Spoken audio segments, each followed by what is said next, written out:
Hello दोस्तों, कैसे आप लोग। आज की इस वीडियो में 60 जीके प्रश्न को कवर किया गया है, जो कि आने वाले किसी भी एग्ज़ाम के लिए बहुत ही ज़्यादा महत्वपूर्ण है। तो कृपया आप लोग ध्यान से देखिएगा। और अगर आप लोगों ने अभी तक हमारे चैनल A1 एग्जामिनेशन गाइड को सब्सक्राइब नहीं किया है तो कृपया सब्सक्राइब करके बेल आइकन को भी दबा लीजिएगा, ताकि आने वाला वीडियो आप तक सबसे पहले पहुँचे। तो चलिए वीडियो स्टार्ट करते हैं। आपका पहला प्रश्न है, किस वैज्ञानिक सिद्धांत के अनुसार किसी भौतिक राशि का मापन तभी सार्थक माना जाता है जब उसमें मानक इकाई से तुलना की जा सके, और इसी कारण ऐसा पद्धति को अंतर्राष्ट्रीय स्तर पर अपनाया गया। तो इसका राइट आंसर हो जाएगा ऑप्शन नंबर सी, मानकीकरण का सिद्धांत। चलिए अगला प्रश्न है, यदि किसी वस्तु पर कार्य किया जाए लेकिन वस्तु की स्थिति में परिवर्तन न हो तो निम्न में से कौन सा कथन सही है। तो इसका राइट आंसर हो जाएगा ऑप्शन नंबर बी, कार्य शून्य होगा और ऊर्जा भी नहीं बदलेगी। चलिए अगला प्रश्न है, न्यूटन के गति के तीसरे नियम के अनुसार क्रिया और प्रतिक्रिया बल बराबर और विपरीत होते हैं, फिर वे एक दूसरे से संतुलित क्यों नहीं करते। तो इसका राइट आंसर हो जाएगा ऑप्शन नंबर बी, क्योंकि वे अलग अलग वस्तुओं पर लगते हैं। चलिए अगला प्रश्न है, जब प्रकाश सघन माध्यम से विरल माध्यम में जाता है तो अपवर्तन के समय कौन सा परिवर्तन अवश्य होता है। तो इसका राइट आंसर हो जाएगा ऑप्शन नंबर ए, वेग बढ़ता है और तरंगदैर्घ्य बढ़ता है।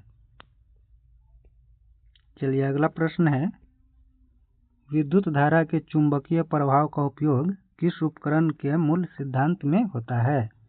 तो इसका राइट आंसर हो जाएगा ऑप्शन नंबर सी, विद्युत मोटर। चलिए अगला प्रश्न है, गुरुत्वाकर्षण के सार्वत्रिक नियम के अनुसार दो वस्तुओं के बीच आकर्षण बल किस पर निर्भर नहीं करता। तो इसका राइट आंसर हो जाएगा ऑप्शन नंबर सी, माध्यम। चलिए अगला प्रश्न है, ध्वनि के संचरण के लिए माध्यम आवश्यक होता है क्योंकि ध्वनि है। तो इसका राइट आंसर हो जाएगा ऑप्शन नंबर सी, यांत्रिक तरंग। चलिए अगला प्रश्न है, ऊष्मा और तापमान में मुख्य अंतर क्या है। तो इसका राइट आंसर हो जाएगा ऑप्शन नंबर बी, ऊष्मा ऊर्जा है और तापमान माप है।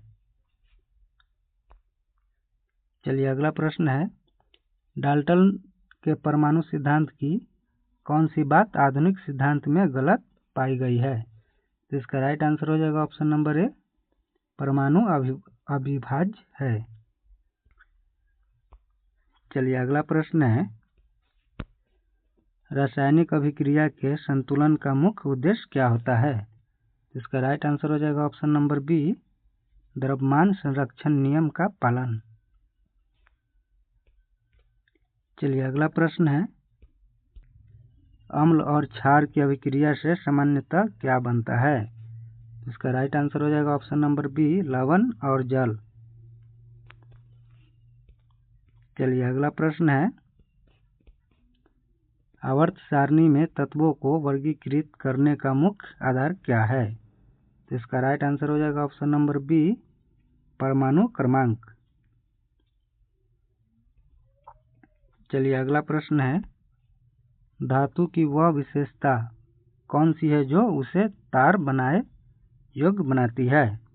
तो इसका राइट आंसर हो जाएगा ऑप्शन नंबर बी, तन्यता। चलिए अगला प्रश्न है, रासायनिक बंधन बनने का मुख्य कारण क्या है। तो इसका राइट आंसर हो जाएगा ऑप्शन नंबर बी, परमाणु स्थिरता प्राप्त करना। चलिए अगला प्रश्न है, कोशिका को जीवन की मूल इकाई क्यों कहा जाता है। इसका राइट आंसर हो जाएगा ऑप्शन नंबर बी, क्योंकि सभी जीव इससे बने हैं। चलिए अगला प्रश्न है, मानव शरीर में रक्त का मुख्य कार्य क्या है? तो इसका राइट आंसर हो जाएगा ऑप्शन नंबर बी, ऑक्सीजन और पोषक तत्व पहुंचाना। चलिए अगला प्रश्न है, पाचन तंत्र में सबसे अधिक रासायनिक पाचन कहाँ होता है? इसका राइट आंसर हो जाएगा ऑप्शन नंबर सी, छोटी आंत में। चलिए अगला प्रश्न है, आनुवांशिकी में गुणों का संचरण किसके द्वारा होता है? तो इसका राइट आंसर हो जाएगा ऑप्शन नंबर बी, जीन के द्वारा। चलिए अगला प्रश्न है, पौधों में वृद्धि को नियंत्रित करने वाला पदार्थ क्या कहलाता है? तो इसका राइट आंसर हो जाएगा ऑप्शन नंबर बी, हार्मोन।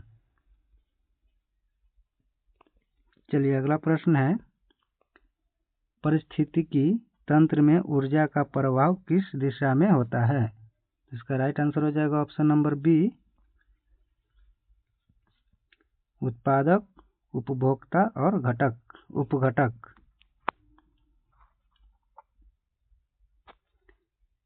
उत्पादक से उपभोक्ता और उपभोक्ता से उपघटक तक। चलिए अगला प्रश्न है,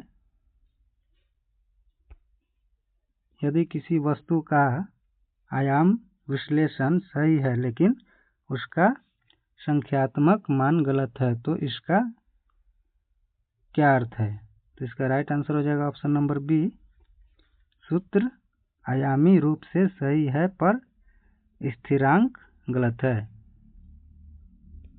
चलिए अगला प्रश्न है, जब किसी वस्तु पर कई बल कार्य कर रहे हो और वस्तु समान वेग से चल रही है तो कुल बल के बारे में क्या कहा जा सकता है? तो इसका राइट आंसर हो जाएगा ऑप्शन नंबर बी, 0 होगा।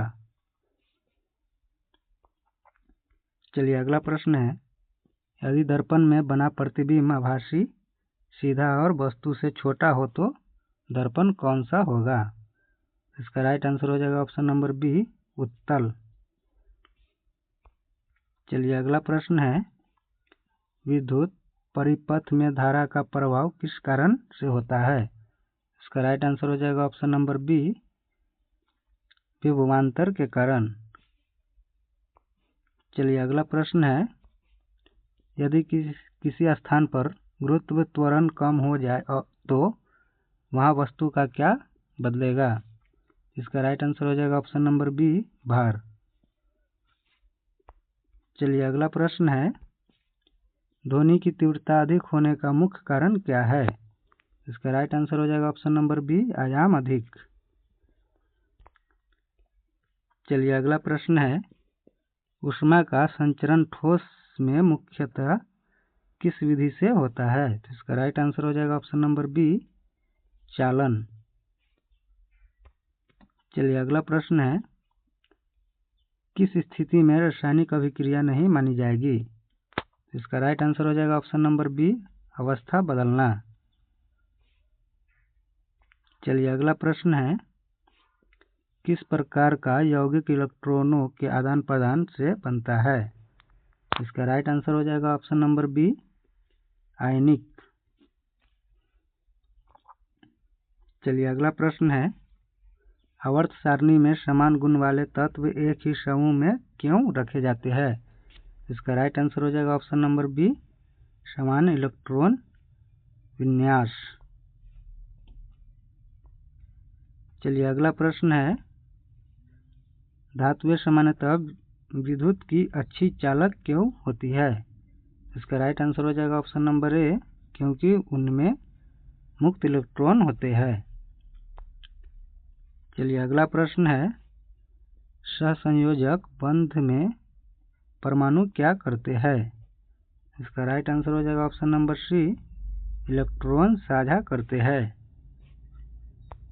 चलिए अगला प्रश्न है, कोशिका झिल्ली का मुख्य कार्य क्या है?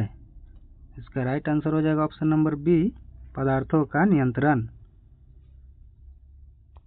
चलिए अगला प्रश्न है, मानव हृदय का मुख्य कार्य क्या है? इसका राइट आंसर हो जाएगा ऑप्शन नंबर बी, रक्त को पंप करना। चलिए अगला प्रश्न है, रक्त समूह का निर्धारण किसके आधार पर होता है? इसका राइट आंसर हो जाएगा ऑप्शन नंबर बी, एंटीजन की उपस्थिति। चलिए अगला प्रश्न है, पाचन में एंजाइम का कार्य क्या है? इसका राइट आंसर हो जाएगा ऑप्शन नंबर बी, भोजन तोड़ना। चलिए अगला प्रश्न है, आनुवांशिक लक्षण पीढ़ी दर पीढ़ी किसके द्वारा जाते हैं? इसका राइट आंसर हो जाएगा ऑप्शन नंबर ए, डीएनए के द्वारा। चलिए अगला प्रश्न है, पौधों में प्रकाश संश्लेषण मुख्यतः कहाँ होता है? तो इसका राइट आंसर हो जाएगा ऑप्शन नंबर बी, तना में।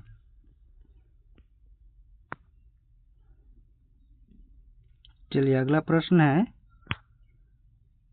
पारिस्थितिकी तंत्र में अपघटक का मुख्य कार्य क्या है? इसका राइट आंसर हो जाएगा ऑप्शन नंबर बी, मृत पदार्थों को तोड़ना। चलिए अगला प्रश्न है, पर्यावरण प्रदूषण का सबसे खतरनाक प्रभाव क्या है? इसका राइट आंसर हो जाएगा ऑप्शन नंबर बी, जैव विविधता का नष्ट होना। चलिए अगला प्रश्न है, यदि किसी भौतिक समीकरण के दोनों पक्षों के आयाम समान हो तो इससे क्या सिद्ध होता है? तो इसका राइट आंसर हो जाएगा ऑप्शन नंबर बी, समीकरण आयामी रूप से सही है पर पूरी तरह सही होना आवश्यक नहीं। चलिए अगला प्रश्न है, कोई व्यक्ति भारी वस्तु को उठाकर स्थिर खड़ा है तो भौतिकी के अनुसार वह क्या कर रहा है? तो इसका राइट आंसर हो जाएगा ऑप्शन नंबर सी, कार्य नहीं कर रहा पर ऊर्जा खर्च कर रहा है। चलिए अगला प्रश्न है, यदि कोई वस्तु वित्तीय गति में है तो उस पर कौन सा बल आवश्यक कार्य करता है?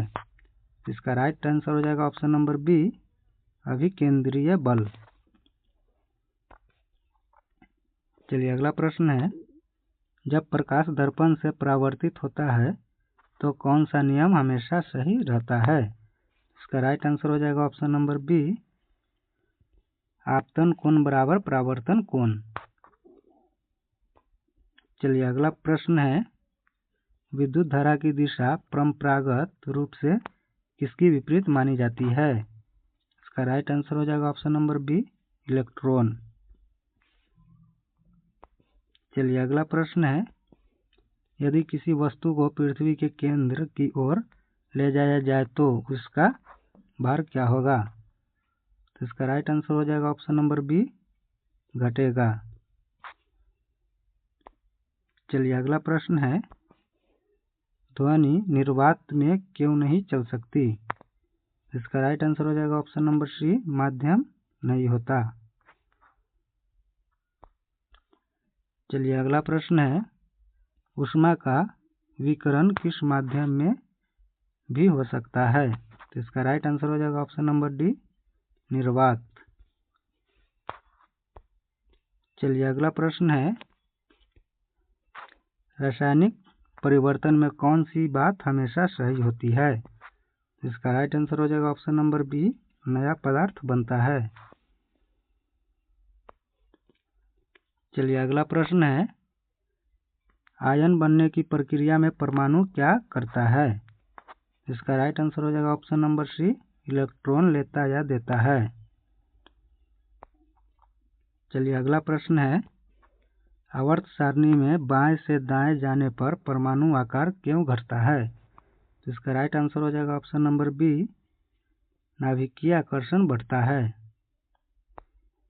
चलिए अगला प्रश्न है, धातु अम्ल से अभिक्रिया करके सामान्यतः क्या बनाती है? इसका राइट आंसर हो जाएगा ऑप्शन नंबर बी, नमक और हाइड्रोजन। चलिए अगला प्रश्न है, सहसंयोजक यौगिक सामान्यतः विद्युत के कुचालक क्यों होते हैं? तो इसका राइट आंसर हो जाएगा ऑप्शन नंबर ए, उनमें आयन नहीं होते। चलिए अगला प्रश्न है, कोशिका का नियंत्रण केंद्र किसे कहा जाता है? इसका राइट आंसर हो जाएगा ऑप्शन नंबर बी, नाभिक। चलिए अगला प्रश्न है, मानव शरीर में ऑक्सीजन का परिवहन कौन करता है? इसका राइट आंसर हो जाएगा ऑप्शन नंबर बी, आरबीसी। चलिए अगला प्रश्न है, भोजन का पाचन प्रारंभ कहाँ से होता है? इसका राइट आंसर हो जाएगा ऑप्शन नंबर बी, मुख से। चलिए अगला प्रश्न है, मेंडल के नियम किससे संबंधित है? इसका राइट आंसर हो जाएगा ऑप्शन नंबर बी, आनुवांशिकी। चलिए अगला प्रश्न है, पौधों में जल का परिवहन किस ऊतक द्वारा होता है? तो इसका राइट आंसर हो जाएगा ऑप्शन नंबर बी, जाइलम के द्वारा। चलिए अगला प्रश्न है, खाद्य श्रृंखला में सबसे अधिक ऊर्जा किसके पास होती है? इसका राइट आंसर हो जाएगा ऑप्शन नंबर बी, उत्पादक। चलिए अगला प्रश्न है, पर्यावरण संतुलन बनाए रखने में सबसे महत्वपूर्ण भूमिका किसकी होती है? तो इसका राइट आंसर हो जाएगा ऑप्शन नंबर डी, सभी का, मनुष्य का भी, सूक्ष्म जीव का भी और पौधों का भी।